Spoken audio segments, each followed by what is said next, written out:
Sa kalaos na yan eh. Bakit? Ano na uso ngayon?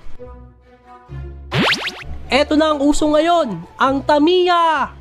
Wow, favorite ko yan. Nipapanood ko yan sa TV, yung Let's Go. Eto ang uso ngayon. Nagkakarera nga sila dun sa kanto eh. Papabili ako niyan kay mama. Sasali din ako sa paunahan. Ma, gusto ko Tamiya.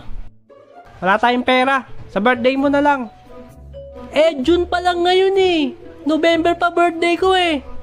Magtiis ka. Gagawa akong paraan.